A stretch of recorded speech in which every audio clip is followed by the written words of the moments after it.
జనసేన వీర మహిళా నాయకురాలు రచ్చా ధనలక్ష్మి మరిన్ని జన్మదిన వేడుకలు జరుపుకుని పేద ప్రజలకు సేవలు అందించాలని జనసేన నాయకులు దుగ్గన నాగరాజు బాబ్జీ బండి సుజాత ఆకాంక్షించారు. కాకినాడ వివేకానంద పార్కులో జనసేన వీర మహిళా నాయకురాలు రచ్చా ధనలక్ష్మి జన్మదిన వేడుకలు ఘనంగా నిర్వహించారు. ఈ సందర్భంగా జనసేన నాయకులు తీసుకువచ్చిన ధనలక్ష్మి జన్మదిన కేకును ధనలక్ష్మి జన సైనికుల మధ్య కట్ చేశారు. ఈ సందర్భంగా జనసేన నాయకులు, కార్యకర్తలు, మహిళలు ధనలక్ష్మికి పుష్పగుచ్చాలు, గిఫ్ట్లు అందించి శాలువాలు కప్పి శుభాకాంక్షలు తెలియజేశారు. అనంతరం నాయకులు బాబ్జీ, సుజాత మీడియాతో మాట్లాడారు. కార్యక్రమంలో జనసేన నాయకులు అడబాల సత్యనారాయణ, ముత్యాల దుర్గాప్రసాద్, సతీష్, నగేష్, రాంబాబు, చోటుపల్లి సత్యవతి, బండి సుజాత, ప్రభావతి, హైమావతి, నాగలక్ష్మి, రత్నం, శ్రీదేవి, మరియా, లావణ్య, మోనా, సంతోషి తదితరులు పాల్గొన్నారు.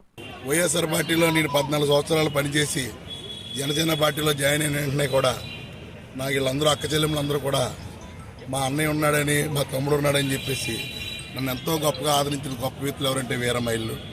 వీళ్ళ రుణం ఎప్పటికీ నేను తీర్చుకోలేను. ఎందుకంటే ఇందాకే ఒక విషయం చెప్పడం జరిగింది. చంద్రశేఖర రెడ్డి గారితో ఉన్నప్పుడు ఆయన ఇంటికి వీర మహిళలు, జనసేన సైనికులందరూ కూడా, కార్యకర్తలందరూ కూడా ఆయన ఇంటి మీదకి వచ్చినప్పుడు చంద్రశేఖర రెడ్డి గారు అందరినీ కొట్టించేటప్పుడు కూడా ఆయన దగ్గర మేము పనిచేస్తున్నాం. ఇదే వీర మహిళలు గుళ్ళో ఉన్నప్పుడు కూడా బయటికి రండి అని చెప్పేసి నేను కూడా వీళ్ళ మీద మాట్లాడడం జరిగింది. ఈరోజు చెప్తున్నాను, ఖచ్చితంగా శిరస వంచి వీళ్ళందరికీ కూడా సారీ చెప్పాలి. జీవితాంతకాలం కూడా వీళ్ళ రుణం మర్చిపోనని చెప్పేసి ఆ కార్యక్రమం, ఆ విషయం చంద్రశేఖర్ గారి ఇంటికాడ చేసిన విషయం మీద మీరందరూ కూడా నన్ను క్షమించాలి, మీరందరూ క్షమించి పెద్ద మనిషితో క్షమించాలని చెప్పేసి కోరుకుంటూ ఈ ధనలక్ష్మికి మళ్ళీ ఎన్నో పుట్టినరోజులు చేసుకుని ఎన్నో కార్యక్రమాలు చేసుకోవాలని, ఈ అక్క చెల్లెలతో నేను ఉండాలని చెప్పేసి కోరుకుంటూ వచ్చిన హ్యాపీనెస్లో తన బర్త్డే కూడాను చాలా హ్యాపీగా జరుపుకోవడం జరిగిందండి. వచ్చిన ప్రతి ఒక్కరికి థ్యాంక్ యూ సో మచ్. జై జనసేన. జై జనసేన.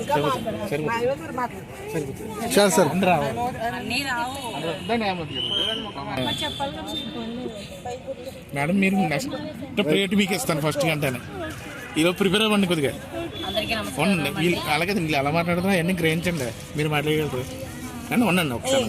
మేడం, మీరు సరే మీరు ఫోన్ పెడుతున్నారు, మాట్లాడుతున్నారు, వాయిస్ చెప్తుంది. ఒక క్షణం అండి. ఓకే. అందరికీ నమస్కారం అండి. నా పేరు మిరియాల హైమావతి, సిటీ జాయింట్ సెక్రటరీ. మన రచ్చా ధనలక్ష్మి గారు పుట్టినరోజు వేడుకలు ఘనంగా మహిళలందరూ, వీర మహిళలందరం కలిపి చేసుకుందామని కొలై చెరువు పార్కులో అరేంజ్ చేశామండి. చాలా సందడిగా అన్నయ్య గెలిచినందుకు ఒక హ్యాపీ. మన రచ్చా ధనలక్ష్మి గారు పుట్టినరోజు సందర్భంగా అందరం కలిసి గ్యాదర్ అయి చేసుకున్నామండి. ప్రజలందరూ గుర్తించిన వీర మహిళలో తను ఒక ముఖ్యురాలు. ఎందుకంటే ఎన్నో సంవత్సరాలు చూస్తున్నాం, తను పవన్ కళ్యాణ్ అంటే ఏదో వాళ్ళ అన్నయ్య నిలబడ్డట్టు, వాళ్ళ తమ్ముడు ఎలక్షన్లో నిలబడ్డట్టు తిరుగుతుంది. ఆవిడ చాలా కష్టపడింది మొన్న ఎలక్షన్లప్పుడు కూడా. అలాగే మేము వీర మహిళలు అందరికీ కూడా ధన్యవాదాలు తెలియజేస్తున్నాం. ఎందుకంటే ఏ ఊర్లో జరిగిన ఎలక్షన్ జరిగితే 70,000 ఓట్లు వచ్చినాయి, 50,000 ఓట్లు వచ్చినాయి చెప్పుకుంటారు. కానీ ఈసారి ఎలక్షన్లో మెజార్టీలో 70,000 వచ్చినాయని చెప్పుకుంటున్నారు.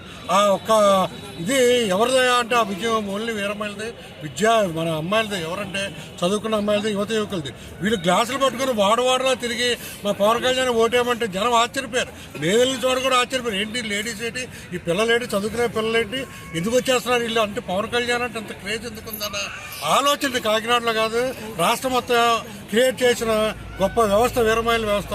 అటువంటి ఒక వీరమహిళ పుట్టినరోజుకి మేము హాజరవడం, ఈ కార్యక్రమంలో పాల్పంచుకోవడం చాలా ఆనందించదగ్గ విషయం. మరి ఒకసారి రచ్చా ధనలక్ష్మి గారికి నేను జన్మదిన శుభాకాంక్షలు తెలియజేస్తాను. ఈ రోజుని నాకు చాలా సంతోషంగా ఉంటుంది. అంటే ఇప్పుడు మా 15వ వార్డు రచ్చా ధనలక్ష్మి పుట్టినరోజు మా వీర మహిళలందరూ చాలా సంతోషంగా చాలా సెలబ్రేట్ చేయండి. దీంతో మా పవన్ కళ్యాణ్ గారు 10 సంవత్సరాల నుంచి ఊళ్ళో మాటలు అన్నితో పడి ఊరుగా ఉండి ఆయన ఎంతో ప్రజలకు ఎన్నో నొప్పందులు చేసి ఈ రోజుని పార్టీ ఎన్డీఏ కూటమి గెలిచినందుకు మాకు చాలా ఆనందంగా ఉంది సార్. మాకు చాలా ఆనందంగా ఉంటుంది. ఈ పరిపాలన మాకు బ్రిటిష్ పరిపాలన పోయి మా ప్రజా పరిపాలన వచ్చింది సార్. మేము చాలా ఆనందం పడుతున్నాము. ఇలాగే మాకు ఈ పరిపాలన ఇలాగా ఉండాలని దేవుని కోరుకుంటున్నాను.